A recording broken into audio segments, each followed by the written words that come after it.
breaking news.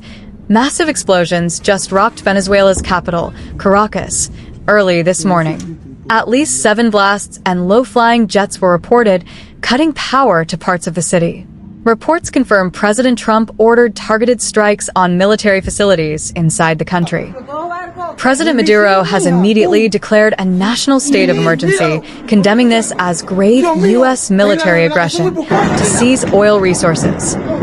Tensions are skyrocketing. Subscribe now as this story develops.